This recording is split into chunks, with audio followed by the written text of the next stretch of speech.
Welcome to the Whole Life Podcast Show, also the Heart Journey Podcast. I'm so glad to be with you. I'm Dr. Barbara, minister, and I also happen to be a psychologist. So I love to see where Jesus heals the inner domain of the heart. And that's what we're talking about today, healing our inner pain with Jesus. He is the healer of the broken heart.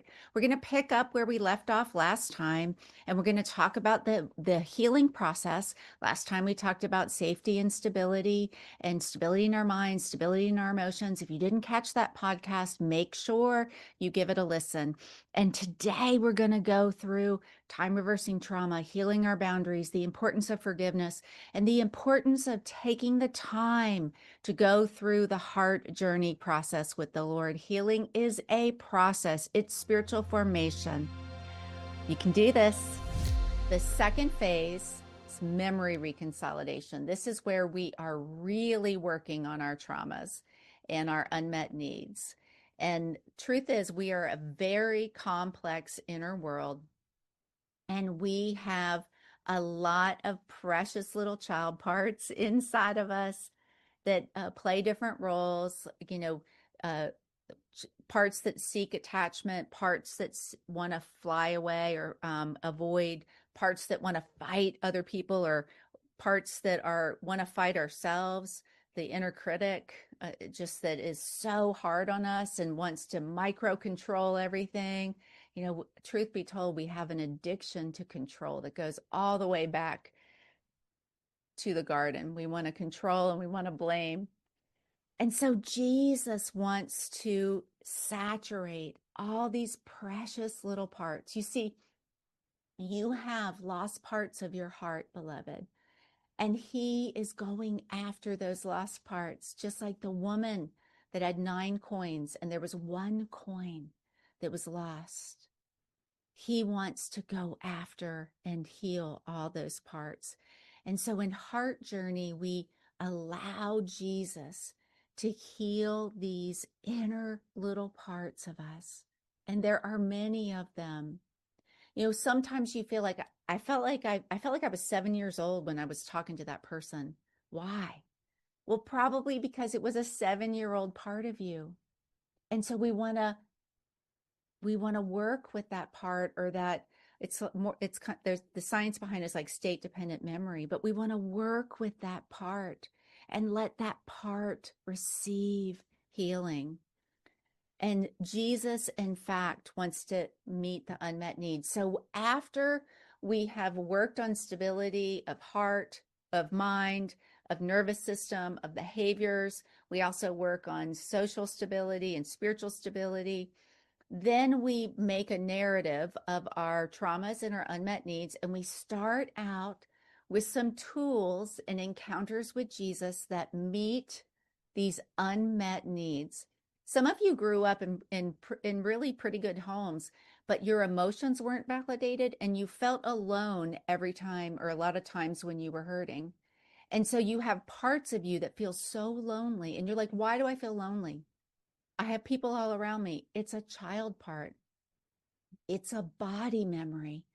And so we want to see where the past is present and have Jesus heal our broken heart and bind up these wounds. And this is where we really work through encounters. And we're going to do an encounter here in a minute. And so with quadruple entry journaling, which is one of the Heart Journey tools, we write down the memory. And then in sessions in Heart Journey mentoring with me, we actually do this where I lead you through guided meditations. But we think about the memory, and then we write down the emotions of the child part. And then we go back into that memory with Jesus. And what's interesting is there's a lot of science behind this. If you open up a memory experientially, you have a few hours where you can actually change emotional learning. It's called memory reconsolidation. And you want to bring in something your memory is not expecting. Well, your memory is not expecting the safety and love of Jesus in these hurtful memories. And so there's a lot of science here that's really beautiful. But we bring in an encounter with Jesus, and then we do the self-momming or self-parenting there. And so you bring in this gorgeous, yummy, self-momming part. And you can get, this is me when I was a little girl. And then this is me when my boys were little. So I loved being a mom. I mean, I'm still a mom, but they're grown now. So it doesn't feel quite the same. But I can go back to my best mommy self and I can be a mom to my inner parts. So we're going to go ahead and do an encounter here. But I do want to share with you, I really used to struggle with loving my child parts. I really kind of morphed with the self-hatred, with the hatred I felt coming towards myself. And so if that's you, that's okay. That's why Heart Journey is a process. And one of the things that helped me is I would think of, okay, that little girl was that, like, my niece is a little bit like how I was, and she's lovable, so maybe I'm lovable. And I would do that kind of work. So, all right, I wonder if you could, let's go back into a memory that's not your worst trauma, but a memory where your emotional needs weren't met. Maybe if you struggle with rejection a lot, maybe a memory of rejection. And let's open up that memory and think about what did you feel in that memory? Could be a memory you've worked in before. That's okay. We'll just get some more healing. So think about a memory where you were rejected, maybe by peers, maybe by a relative. And just feeling that pain.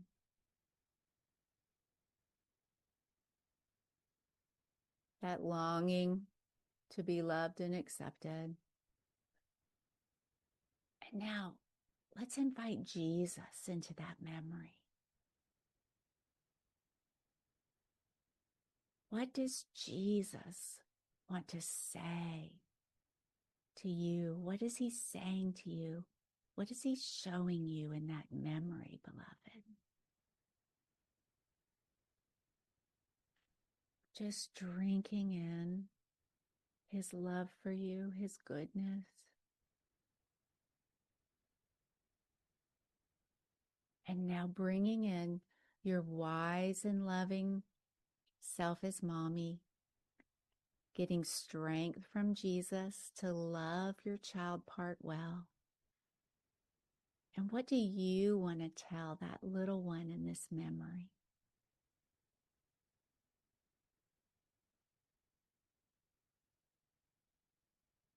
And what you want to say is something that will meet the need.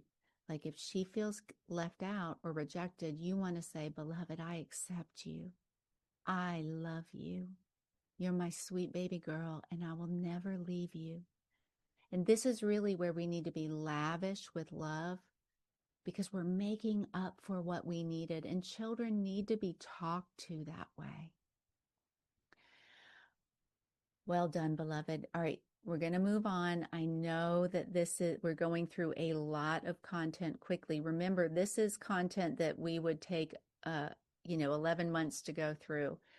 But then after healing unmet needs, we go through time reversing trauma. And this is really the depth of it, where we really go into where we felt fight or flight, or we felt trapped. And we are going to use Jesus and our pneumatological imagination to get some freedom in these areas.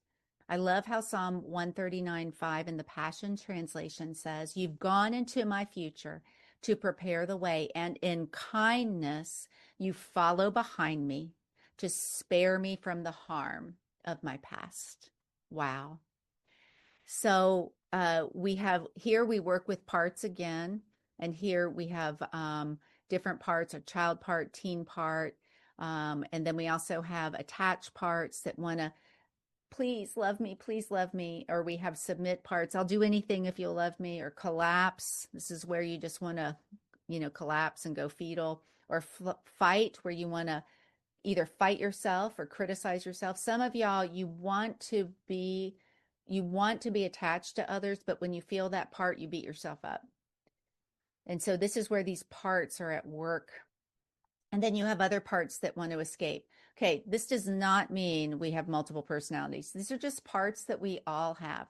I work with I do therapy and pastoral coaching for a living, and I have a clinical practice with 21 therapists that I help supervise. And I've been doing this a long time, so I do know everyone has these parts, and it's just different kind of states of mind and parts and survival reactions that we work with and that we need healing in.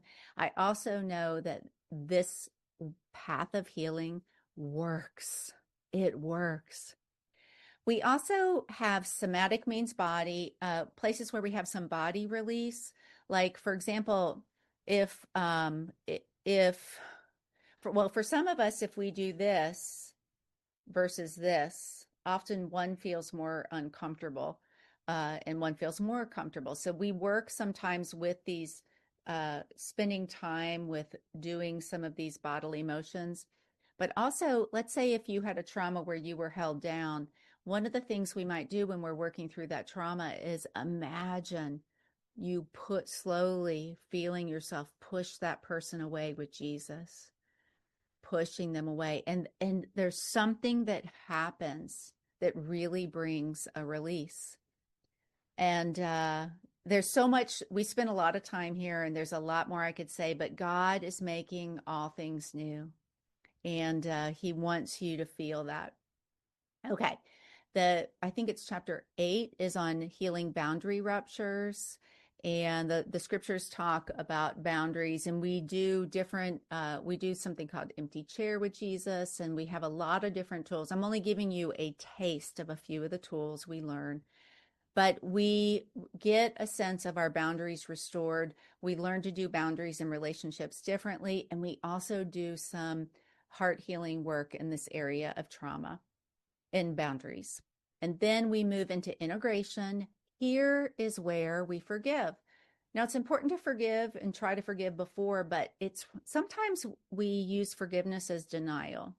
And so that's why we have forgiveness here, because we are finally ready to forgive, because we've now worked through the emotions. We're now working through the grief of what happened, and we're letting Jesus in to heal it. And so now we can say, what you did was wrong, and I forgive you based on the finished work of Jesus. And when I think about forgiveness, I think about no matter how much less I sin than someone else, I'm still so far away from God that I can't reach him. And so even if I can jump 10 feet and you can only jump 8 feet, I'm not better than you. I'm not, in other words, we all need forgiveness. And so we work on forgiveness. And at this part in the journey, we're in chapter 9, and I begin to challenge us on what are some of our behavioral patterns, our own behavioral patterns that we need to look at. And so we work on forgiving ourselves. And we work on one of the things we work on is forgiving ourselves at every age and stage. We're carrying around so much this unforgiveness from all these different ages. I bet if I asked you, what do you think about yourself from 0 to 5 or 6 to 11? I bet there's some negative thoughts you have about yourself. Certainly 12 to 18, because middle school. And so all these are like heavy rocks we're carrying around of unforgiveness towards ourselves. And Jesus wants to heal. And he wants us to forgive each part of ourselves. So we work on forgiveness of others and self. And then we also partner with Jesus at this point in changing the narrative. Like if I didn't get to take tap lessons when I was little because I was being abused or neglected, or we didn't have the money, I can give that to myself now. Like I'm going to begin to partner with Jesus in my own restoration and co-create that restoration with him. I love how Jesus said, take up your bed and walk. It's like sometimes we got to do something, right? And we partner with him. So we're now moving into the final chapters of Heart Journey. And so we're looking at ways that we can partner with the Lord to meet some of those unmet needs. Like I was always afraid of sports, and I remember learning how to play tennis and pickleball. I'm still not great at it, but facing my fears and doing those things that my fear kept me from and moving out of the victim narrative, beloved. Then there's more to the final chapters, but we also move into what is my purpose. One of the final chapters we work on what is my purpose, and we do a deep dive into what have my dreams been? What have been the threads of God's purpose through my life? What are my spiritual gifts? What traumas have I been healed from that I'm passionate about seeing others be healed from, or I'm passionate about helping others from? And we look at what interests I've had and how I minister best. Like, do I minister best with one-on-one or groups or crowds? Do I minister best when I'm close to nature? Do I function best when I have a certain kind of support? So we look at all that, and then we look at Yeshua. What has God personally spoken to you? What has he spoken to you that you're called to do? I'm doing things now that he told me about in my early 20s, and I had no idea how they were going to happen. And they're happening. And so we want to create this purpose statement so that we can kind of rule out the things that are the works of the flesh. Like, that is not what I'm supposed to be doing right now. That's a work of the flesh. I shared earlier, beloved, about Mephibosheth, and he was Saul and he was Jonathan's son, Saul's grandson. And when his father and grandfather were killed, his nursemaid dropped him. And so it's kind of like you're dropped into trauma, right? He was dropped into trauma. Both his ankles broke and his feet broke, and it says he was lame in both feet from then on. David established his kingdom, and Mephibosheth stayed in hiding. And David said, is there anyone left of Jonathan's house that I might do good to them? And I think about the father saying, is there anyone left that I can do good to in Jesus' name? So David heard about Mephibosheth, went down to a place called Lo-debar, found Mephibosheth.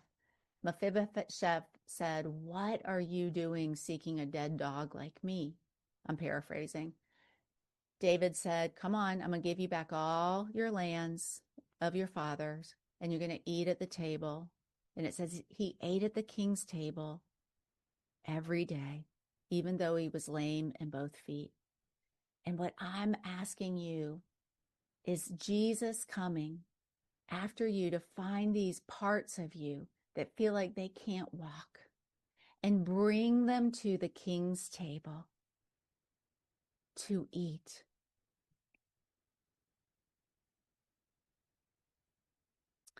So this is just the beginning. This is just an overview of all the healing that's available. The Lord wants to give us fresh fire, and that comes through encounters with him, and it also comes through community. And we have some of our Heart Journey Big Sisters who hopefully can share in the chat how powerful the Heart Journey community is. We're very careful to keep it safe. Our big sisters share their experience, strength, and hope. We never tell each other what to do. We just let the love of Jesus rule. So I'm going to talk to you a little bit about Heart Journey mentoring and community experience. I'm also going to talk about some of the questions you might have. And basically, you can go to drbarbaraministries.org and click on this button here, Join the Heart Journey Experience. And the way it's laid out is we meet every Sunday night at this time. And every other week, I teach for an hour and a half. And by the way, there's more talking back and forth than what you're experiencing here, because this is like a monologue, right? And also the juxtapose, every other Sunday, I do group coaching. And so you're meeting with me every Sunday night. We record all those meetings. And so if you're in the Heart Journey experience, you have all those recordings. Then we also have weekly prayer because we got to pray, right? We want to pray for healing. So we drench ourselves in prayer.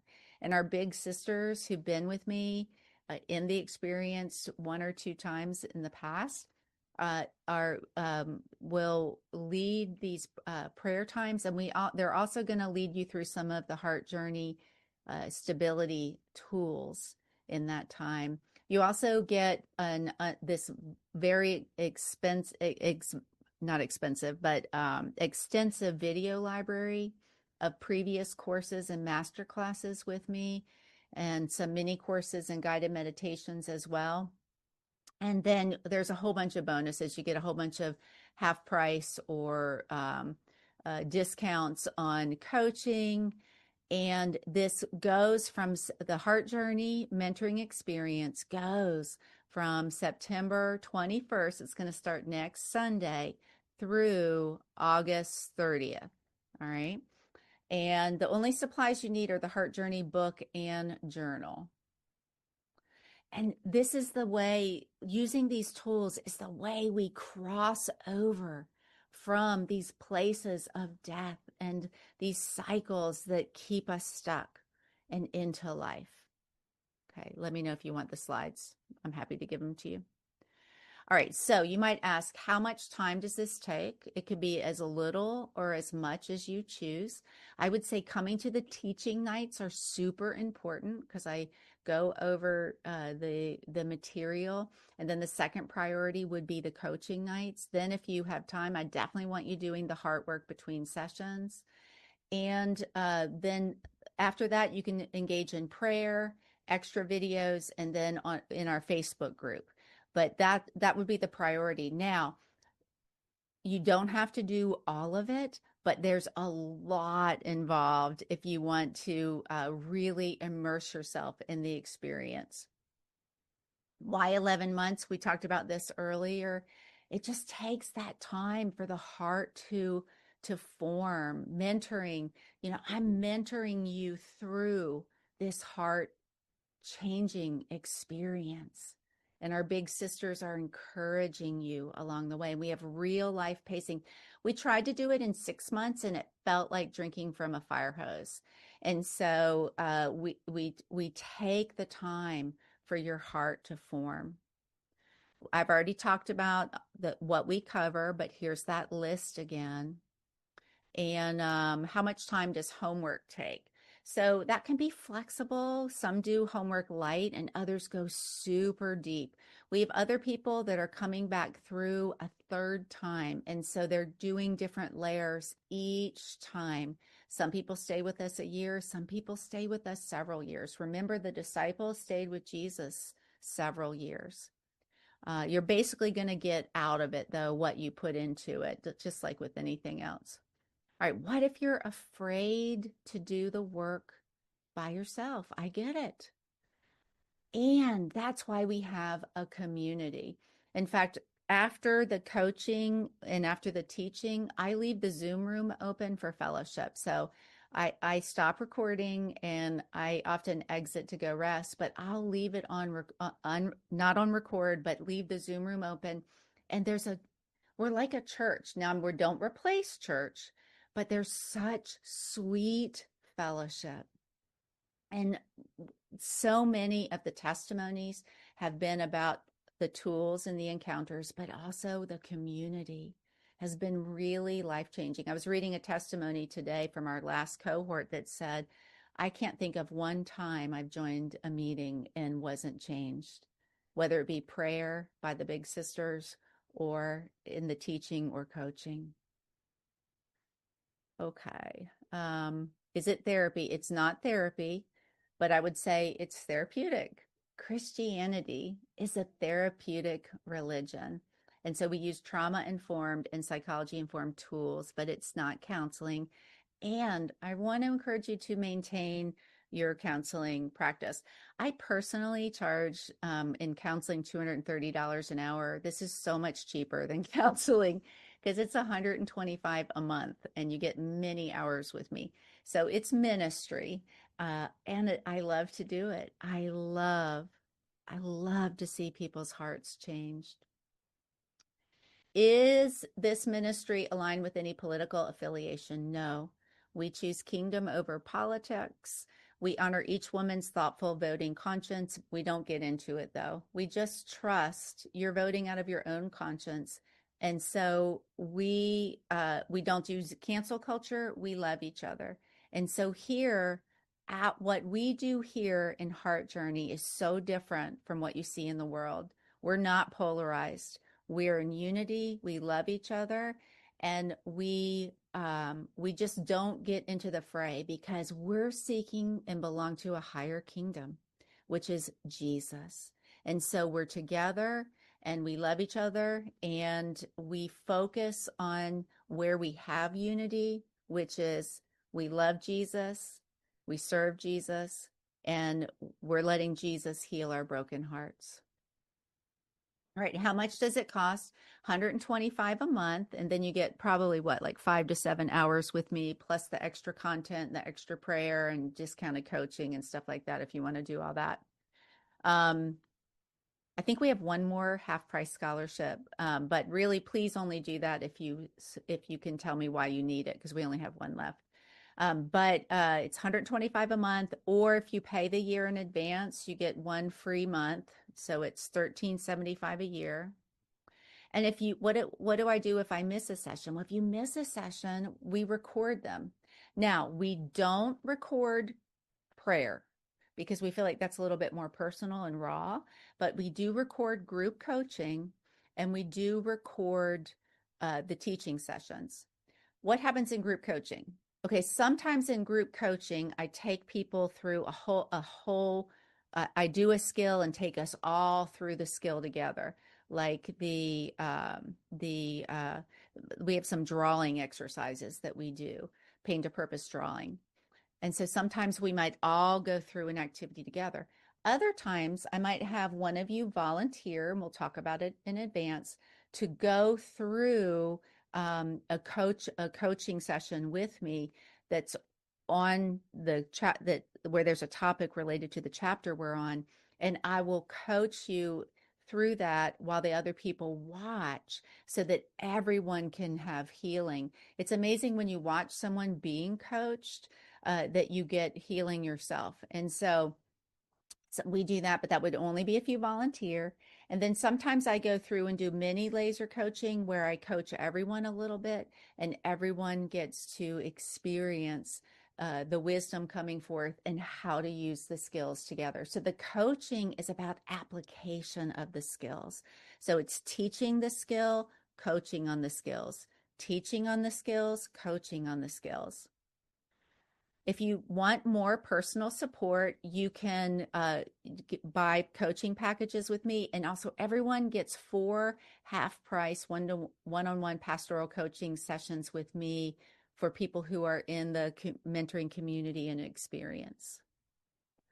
What if I'm introverted? Is sharing required? Sharing is always optional, although I know that there's someone, at least one person on here that used to keep their camera off and say nothing, that now is a big sister. So it's amazing how we change and we come forth. But each one of us is in a different place. And so we want to honor if you need to listen and reflect or mostly talk in the chat. We are much more active than what you're seeing today in this webinar and podcast. But you can do it through chat. You can do it in more introverted ways.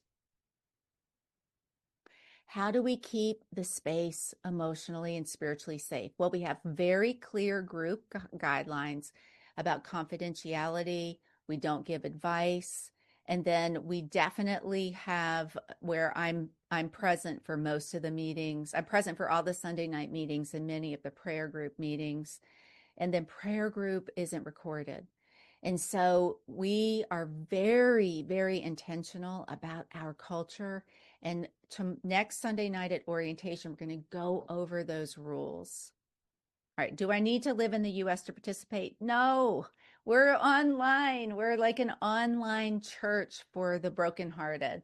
I don't mean that I'm replacing your church where you get like your kind of ordinary pastoring and spiritual formation. I want you to still go to a local church, but we are also a para church, an online church like community, because we are the church, right? We're the bride of Christ. So no, we meet online and on Zoom and also in Google Meets for prayer meetings. So you can join from anywhere in the world. Last cohort, we had people in 3 continents, but we've also had people from the island, different islands, and all kinds of places.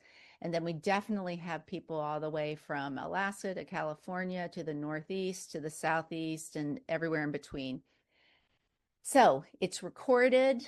I know that there's some time zone differences, but I know that one of y'all is from Australia and you're making it work, and I'm so excited about that. And then we have our folks from Europe who are staying up late to be with us. So anyone and everyone can come. All right. I love you guys. I'm going to pray us out. Lord, I want to thank you. And then I'll hang out for a little bit for questions, a little bit more privately. Lord, I thank you for this group. I thank you for this team. I thank you for this Heart Journey Village. God bless each one. Father, they've given up an hour and a half of their time to be here, to be encouraged, to heal, and to encourage one another. And Lord, I'm asking for waterfalls of blessing upon each one. Lord, I'm asking for each person to sleep so sweet and soundly tonight. I'm asking for encounters for you, God. I'm asking for the Lion of Judah to come to each one and even roar through each one. God, I'm sensing you're wanting to put a new confidence and boldness in each woman here.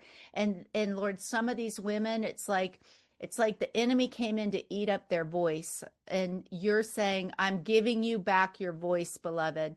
I just sense that that's something the Lion of Judah is saying, I am giving you back your voice, beloved. And so for each woman here, God bless them, fill them, roar through them, God, and God cause each one to receive more and more healing in Jesus' name. God, cause the ones, provide for the ones that you're calling into Heart Journey community, mentoring and community experience. We thank you for your provision and your blessing. Bless each woman financially, bless each woman spiritually, emotionally, psychologically, and relationally. In Jesus' name, amen. Thank you so much for being with us today in the podcast. We are here for you. Make sure you're following us on all your social media outlets. I love you. I'm here for you. It is my honor to serve you through this ministry. I'll see you in the next episode.